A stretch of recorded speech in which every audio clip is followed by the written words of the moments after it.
Okay, welcome back. Hope everybody had a great short break. We're going to move right along here to our next session. It's called Tiny Programs for the Apple II with Vince Weaver. So I'm going to turn it over to Vince. Thanks. It's going here. Okay, so hi, I'm Vince Weaver. I'm Associate Professor of Computer Engineering at University of Maine, and today I'm going to talk to you about writing some tiny programs. And first, just in case anyone wants to follow up, you might remember last year I presented on the MIST demake, and it's actually finished. So if you're curious, you can go get it and play the game fully playable completely through. I just presented on it at the Mysterium conference last week. You can check it out. So MIST people all liked it. Even Ren Miller, the guy who plays Atris, he liked it a lot. One side thing is, as part of that, everyone last time was asking about the higher res graphics, and I actually ended up going and as I was making the slides for that, I ended up modifying the engine to have support sort of a vector high-res graphics, sort of in the style of the old AGI style stuff. And you can see pictures of that there. It turns out it's about 2 to 3 times bigger than the low-res graphics, and it's a whole lot harder to write. So don't look forward to the entire game being high-res at some point, but there is some initial code there. And some other things I've done since last year, I did some other demake work. I got very first level of Duke Nukem 1 going, a very simple part of Monkey Island, and some other projects I'm working on, so you can check those out. But today what I'm talking about is tiny code and why write tiny code. And so it's actually a lot of fun. And so by tiny, I mean things, less than a kilobyte, maybe even less than 256 bytes. And this is a big thing to do in a demo scene. There's actually competitions and a big push for it for 256 byte demos, like writing the coolest program you can in smaller spaces. And another aspect of it is for the Apple II Twitter bot, where you can have up to 280 characters of BASIC and see what you can do. So I'll talk a little bit about coding for these. So how do you write size optimized assembly language? And again, I won't go into too many details about that. And I actually have another talk about that if you're interested. I gave it the Lovebyte demo party back in March, I think it was. But a few tricks you can do, counting loops backwards saves you a byte. The bit trick where you can use sort of jumps in the middle of a program to save a byte. You put your data encode in a 0 page, you can call into the ROM. You can see after you call a function if the X and Y registers have values that are useful. You can do self-modifying code. And all else fails and you're trying to optimize your size down, you can bug Cucumber and maybe he can help, and actually he usually can. So size coding is popular demo scene, and it's actually hard to do it for the Apple II because a lot of the competition has a lot of advantages. DOS is the primary one. They can do crazy things with x86 and DOS. People have written like entire paint programs in 16 bytes and things like that. So Lovebyte 2021, this is a specific size coding demo party. It was sort of fun. And DOS was stuck in its own category. So there was hope that Apple II might place, and I actually had 12 entries. This was the first time this happened. So everyone had built up, programs. And none of mine finished higher than 7th, despite no DOS. And it turned out it was 8-bit Atari came in and sort of swept everything. So you can blame Atari once again. I made in a separate demo party, I actually made some entries out of my AppleIIbot entries I'll be showing, and I actually won first place at Demo Splash in Pittsburgh back in 2020 November. And actually 2 other demos finished second at the Outline online demo party in Europe. And that's actually impressive for an Apple II Productions to finish that highly. So what's the smallest program you can write? I really tried to get a useful 8-byte program. It turns out there's not much you can do with 8 bytes. All this did was just dump the 0 page as in hex. And you can see there, I've included for some of the smaller ones, you can actually enter the Apple II monitor and type them in manually. They're that small, it's not that big of a pain. But really you want graphics. To turn graphics on, it's at least 3 bytes to flip a soft switch, and that eats through a lot of your budget. You can do some things 16 bytes. So this one, all it does was similar to the other one, but with the graphics turned on. And so you got some pretty colors. Extra, the Shapetables on the Apple II actually lets you do some interesting work in not a lot of space. And so what this one does is I searched through the ROM for interesting blocks of RAM that made interesting looking shapetables and drew them. And so you can actually get some pretty cool patterns in just 16 bytes. And this one, you notice it loads at E7, and that's because it uses the first byte, which is the beginning of the JSR instruction, also mapped as the scale, like in BASIC when you do scale equals to get to 32 in that value. So it's sort of an extra trick there. 32 bytes, you can do a little bit more. The one there is doing a sort of Sierpinski type thing. And some of these patterns mathematically are sort of easy to create. So this is just X coordinate bitwise and it with the Y coordinate. And you can get a triangular pattern sort of comes out of that. So like the one below, it's also the checkerboard pattern. That's what you get if you get X, the X value, and X exclusive OR with the Y value. And one comment on that, people really like the palette, like the colors, like, as if I pick them. And I'd be like, no, it's just what you get the Apple II, you don't get to select it, but it, it does look nice sometimes. 64 byte programs. This one you can't tell. Some of these you can't tell, they scroll and have motion. I wasn't able to get that all in, make my slides with LaTeX. And I spent all my LaTeX time making the cool dunny numbers for the slides you might see down there if you're wondering what those are. And so I included those, but I wasted all my time doing that and didn't have time to figure out animations there. But there's a scrolling Sierpinski that fits 64 bytes. This pipes demo, which is based on a two-liner that you find on one of the Beagle Brothers discs that does Shapetable stuff. And I can fit 128 bytes. You can get programs like this. This is a fake palette scrolling thing. So it actually makes the powers, the colors sort of shift into each other. And some hardware, some devices like the Atari and other machines can actually do palette, like the BBC Micro can do palette shifting in hardware, but we have to do it in software here, which uses up some of the bytes. The one down there is a Mousetext demo. It turns out, if you look at the Mousetext, I saw this actually somewhere, I didn't discover it myself, but you can make really nice TIE fighters with Mousetext. And so it has a TIE fighter flying around the Death Star and all that. And some more 128 byte programs, the Sierpinski zoom. So this is a zooming triangle and it uses that equation there that actually Helmut, who's a DOS demo writer, he actually sort of discovered that. And it's got a lot of multiplications, which are slow in 6502, but the trick I found was that you can avoid the multiplies and turn all those into adds. And so you can get a nice speed up for a very small spot and sort of nice scrolling triangle there. And down below the extra extravaganza there, that's where I took the earlier 16-byte extra demo and expanded it and got some nice patterns out of it. And again, you'd have to search through the ROM for good sort of innate shape table patterns. Finally, some bigger ones, 256 bytes. This one, again, you can't see it scrolling, but it actually, the little triangle display on the Apple II display there actually do scroll. So it's like sort of a demo inside of a demo, which is sort of fun. And this last one, talked about doing a Rickroll. So it does a Rickroll with the music, and it does this by drawing blocks. Like it draws, you can pass in a number of sort of in low res, the size, the coordinates of the blocks, and just draws a bunch of the blocks. It plays sort of a version of the music. It's not the best quality sound. This is small enough though, I made a boot sector. And so when you only have a boot sector in a disk, the rest of the disk is being wasted. So I used Bizato's tool and that can take a WAS image and take an image and actually put it. So if you view the Applesoft Flux Imager, you actually get a picture. So if you ever found a disk with this on it and imaged it, you get a nice little surprise too. So that's sort of some things you can do with assembly language for these. But the question is, can you also write sort of tiny basic programs? And so this has a long tradition dating back to all the two-liner competitions back in the old days. And even today, there's still things like two-liner and 10-liner competitions. And Applesoft has some nice features, making compact basic easier to do. No spaces are needed, so you can run everything together. It's got nice graphic routines, especially things like the Shapetables.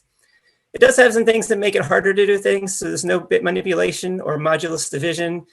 There's no real integer types, like you can declare things integers in Applesoft, but it just sort of ignores that. And no circle or rectangle primitives. So if you want to draw a circle, it actually takes a lot of code to draw a circle. So what sort of inspired this is these old school basic Twitter bots that come up. So in Twitter, you can send up to 280 characters in a message. And so what people have started doing was setting up these bots that listen on Twitter. When you send a tweet to them, it grabs it, it tokenizes it, and then runs it through an emulator as a basic program. Then it captures the output in a video, and then it posts the video back, and then you can watch the video. And there are a bunch of these out there, the BBC Micro, the Apple II, the Atari, there's a PC one, and people have been adding them over and over again. One of the most prolific ones is the BBC Basic Bot. It's one of the earlier ones, and they have lots of stuff there. You might look at them and be like, oh, we'll never be able to compete with that. But they do a lot of tricky things with theirs that doesn't happen in the Apple II bot. For example, you might be able to see down here, they use something called base 2048, where you can use all sorts of Unicode characters to fit a lot more than 280 characters into your tweet. It also allows for long runtime, so you can tell it, here, run this for like 20 hours and then show the results. And so they can get much more computation done than some of the other bots. So there's an Apple II Twitter bot. You can see a link to it there. It's run by Ksavitz. It has emulators on a Raspberry Pi. And there's some directives. You can actually tell it to do things like wait a certain amount of time, or run for a longer time, or pick a color, amber, monochrome, or green for the screen. And just recently, the other day, I had logo support, and actually, I was wasting more time on that yesterday than I should have, when I should have been finishing these slides. So, but it's a fun thing to try out. And what you do is you just send your basic program you want to run, and then in the end, it'll give you, the result, and it'll be animated, no sound, but otherwise, it's pretty cool. So how can you optimize to make a small basic program? And basic code already sort of is pretty terse, but you more or less have to make it completely unreadable to make it really compact. So most spaces in Applesoft are necessary. So you just take out every space you see, and you can't read it, but it's smaller. Use small line numbers. So like line numbers like 0, 1, 2, 3 instead of like 10, 20, 30 like you might usually do. Use one character variable names. Again, it makes things unreadable, but it's smaller. If you have a if then thing and you say then go to, you can actually leave out the go to. That's optional. You can use a question mark instead of print. Instead of doing next I or whatever at the end of a loop, you can actually leave the variable off in many cases. Integer for rounding is not always necessary, especially in doing random numbers. By default, you're probably used to typing, int, rnd1 or whatever, but often you can leave off the int depending on exactly the range of the numbers you're trying to get. You could define functions. So depending on how big this thing you want to do in common, you can do that, but it's a trade-off besides the size of other things. You're setting the color in low res. It turns out that it wraps around back to 0 after 15, and so you can take advantage of that. If you're doing an arrays, up to 10, you can do without a dimension, which saves some space. For floating point constants, you'll need deleting 0. You can use not to toggle some bits. And you can do complex Boolean things. Like if you wanted to set something to 0 or D, you can actually go in there and do things where you do the comparison, then multiply it by the value, and that'll give you, if it's true, you get the value. If it's false, you get 0, and that can be useful.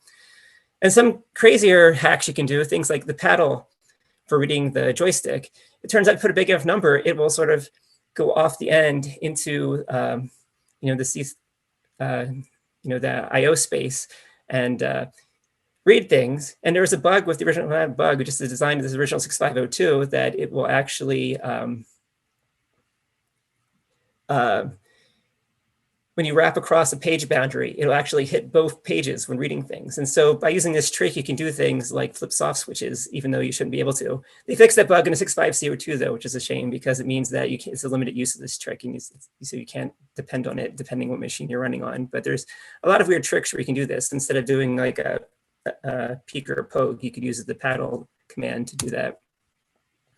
Some complications of putting things in Twitter. New lines take a byte, so it's better to have everything one long line if possible. Sometimes things, they'll try to interpret them as URLs. So if it's got like a dot and slashes in it, so be careful with that. It might try to interpret your compact code as that. And things with @ sometimes tag random accounts.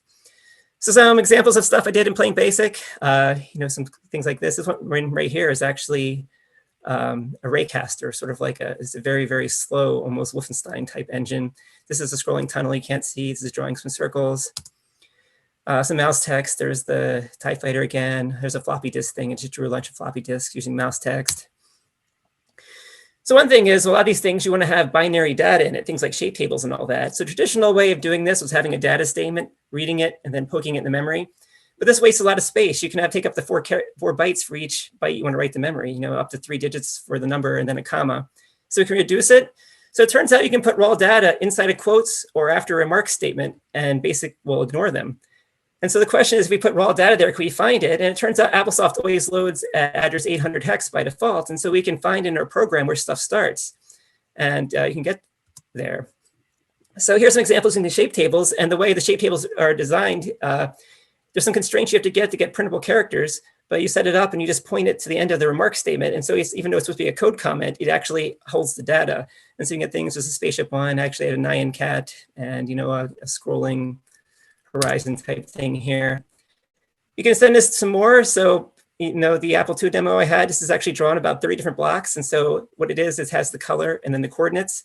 And you can make this much more compact by encoding this in binary, sort of, and then using this peek here to get it out of the remark statement and plot them. And so you can do some fun shapes like that. You can do some high-res boxes too. And here's an example. I was messing around. This is actually part of how the high-res mist came around, because I posted this and everyone liked it so much. Then I had to go in and do it. Text bitmaps. So you can do, this is in text mode, you can black or white with inverse and non-inverse characters and do similar things. And you can actually fit the QR codes in there. And if you want, you can follow that QR code at your own peril. Color Pixmaps at the Lovebyte conference, they actually had a competition for 16 by 16 graphics. And so you could actually just barely fit some of these on the Apple II as long as you have only use 8 colors and the colors sort of matched. You could try to RLE encode, so like sort of compress things. It's really hard. You might say, wouldn't it be a great idea to compress things always? But you have to balance it with how much data you want versus the basic to decompress it. And so that can be tricky. Again, this is just was drawing a cube using coordinates that are encoded in a similar fashion. So what if you want to put actual entire programs in, not just data that the basic can read to like plot things? What if we want to put a whole entire assembly language program in? It's much faster, but the problem is, can we fit arbitrary code into plain text? And your assembly language program can have any value from 0 to 255, but only a fraction of those, from about 32 to about 128, are actually printable characters. And then if you try to be fancy and use Unicode and all that, the TwitterBot actually cuts out all of this stuff that's not plain ASCII. And people in the past have had things like this, like Slammer and things like that, presented at Kfest before, where you can actually put like assembly code in text or monitor commands into text or in remarks, and they can get written out to the program. Those tend to be a little bit too big to be used when you only have 200 characters to work with. So you can fit these in here. You have to be careful too, because one thing you could try to do is just have text, right? Your assembly code only uses text or the token characters. It turns out in BASIC, the tokens, things like if or then or all that, have values up between 80 and EA. So if you're careful, you can try to write things like that, but you have extremely limited subset of assembly language. You more or less have to do all your constants of loads, exclusive ors, and shifts.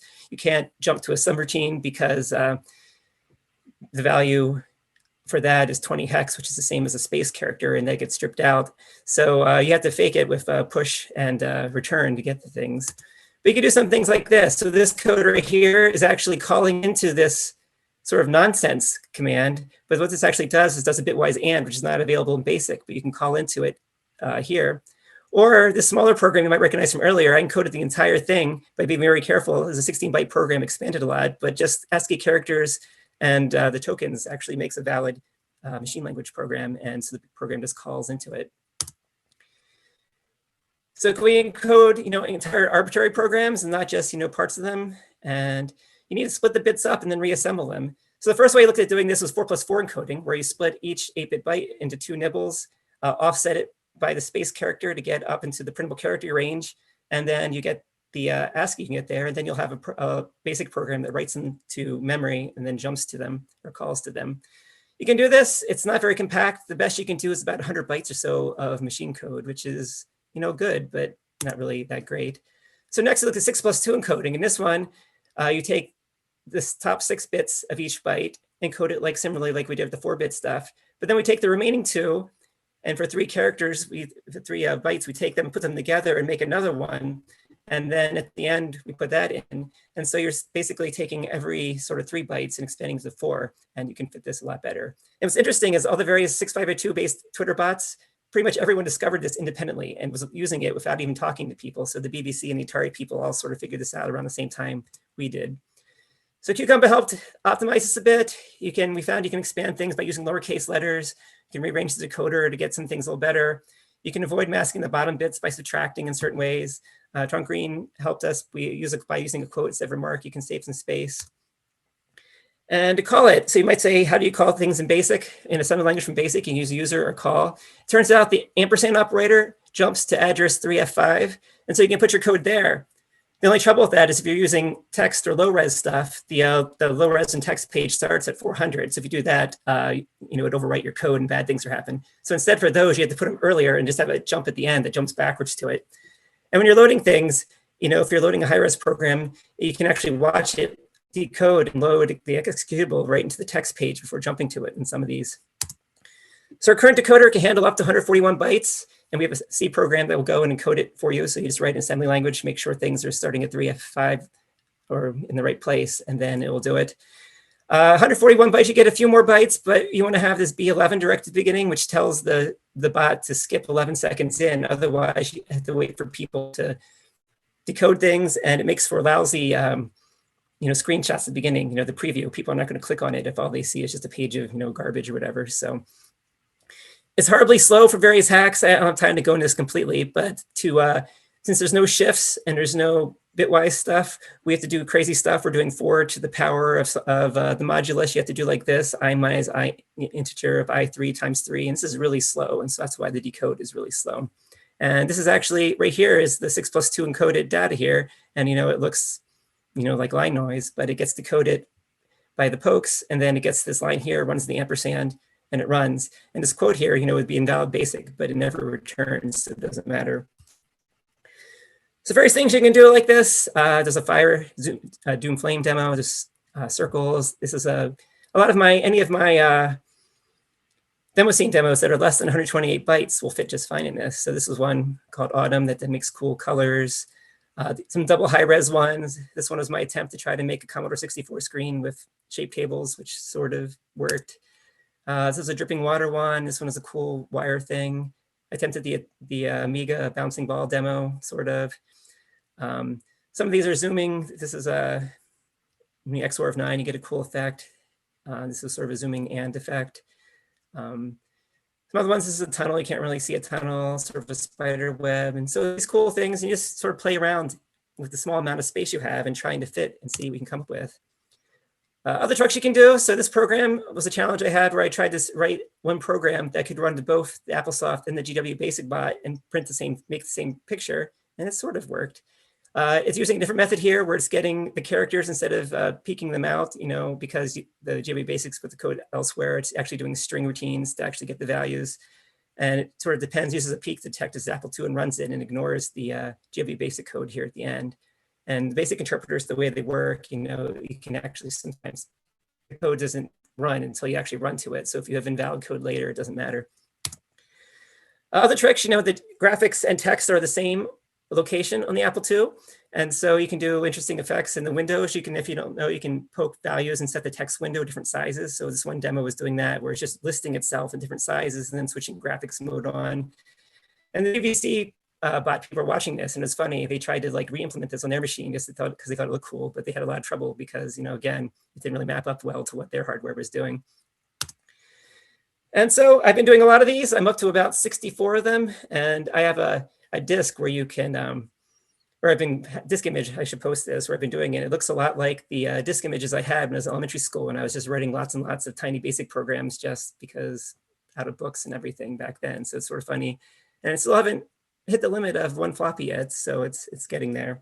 But I do plan to keep working on this, and it's a fun sort of diversion. It's a fun little challenge. Like writing a big program, sort of like the Misty Make, takes months and is complicated and all that.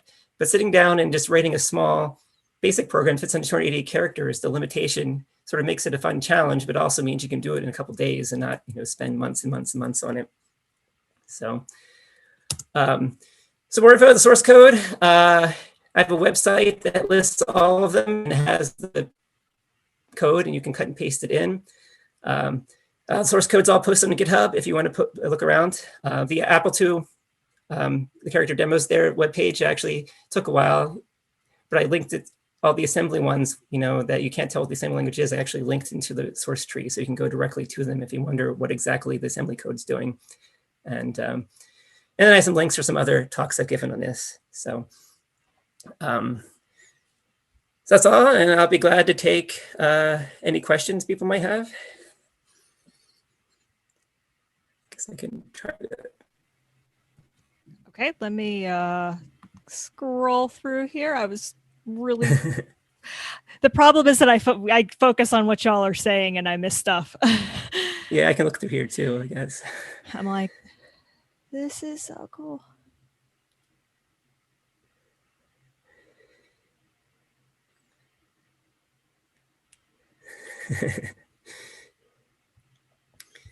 What dark wizardry is this?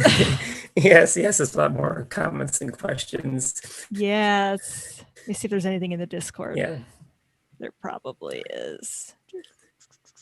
Yeah, so you can follow again, it's there. So if you have a Twitter account, it's always fun to see what people post if you follow along. And, sometimes I got a lot of feedback where people have been reverse engineering what the code is doing to, try to get improvements. And it'd be really great to see if anyone could shave some more bytes off that basic loader we're using. I mean, I'm sure there must be some sort of way to get a few extra bytes out of it. It's really difficult. I have an assembly language program. It comes down to 142 bytes, and I just one more byte off it, and it's just spending all that time just for that one additional byte. And if the loader was a little better, then I'm sure you'd run into that one too.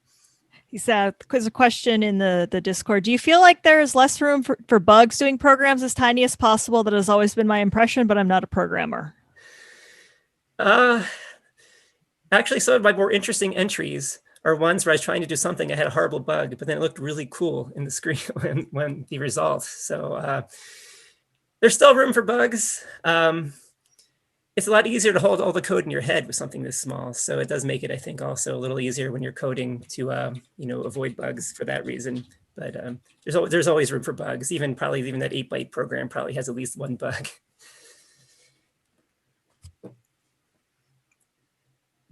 Okay. Is there a tutorial breaking down methods?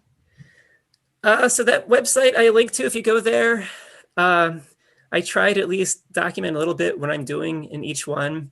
And I'm working on a write-up of the encoder just because it's gotten to the point, it's been long enough since we did it that I almost couldn't remember what it was doing anymore. So, yeah, I do try to document the stuff. And if you go look at the stuff I wrote and have questions about it, feel free to let me know, and I can definitely go and comment things better. Same with the assembly code I linked to. Like some of it I try to comment well, and sometimes I just throw it out there and then, it's not commented well. Any other recursive or mathematical demos or ideas you are working on, like the Sierpinski triangle, Mandelbrot, etc.? Yeah, so some interesting ones. Sierpinski is a joke at Lovebyte. Like everyone was doing Sierpinski just because it's so easy, and even mine, a lot of them had it in it. The one really interesting thing people have found recently is using exclusive OR with and mod. I guess modulus. Modulus of 9 and 13 and various other ones. So one of the ones I had was showing that effect. You get these really cool looking, almost sort of like alien language effects by doing modulus. And this is actually hard to do in the Apple II because we don't have a remainder operator. And even assembly language, it's tricky, but you can actually make one by just making a big lookup table. And the generation of a lookup table of dividing in modulus by 9 or 7 or 13 in those is actually not that bad. So there was this really long Twitter thread where people showed these really interesting effects that come out of this, very simple, just, the remainder you get by division. So I think there's places to explore there. If you could use integer basic, would these demos be easier? I actually looked into that. Actually I was going to suggest at one point, it'd be interesting if the AppleIIbot could run the integer basic. They'd definitely be faster. It turns out that many of the limitations are still there, and you don't have the high-res graphics routines by default. So it makes it a little difficult. So for doing integer stuff's okay, but I think it still doesn't have bitwise operations and all that. But I looked at it briefly. I didn't have a lot of time to spend trying it out, though.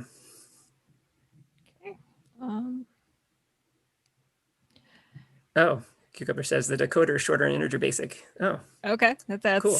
Cucumber's chiming in here. Yeah. Do we have any last minute questions?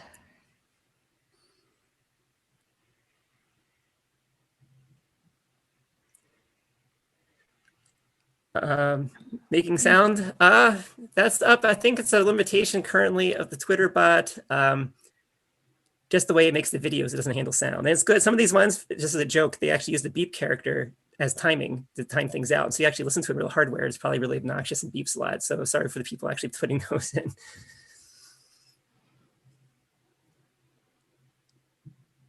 Okay. So if anybody has any other questions, if you think of something, after the presentation is done, again, there is a Tiny Programs channel on the Discord. feel free to post your question there. And thank you so much for this mind blowing. Once I process it, I think we all. I think the current vibe is we all need to process this first. So, Thanks.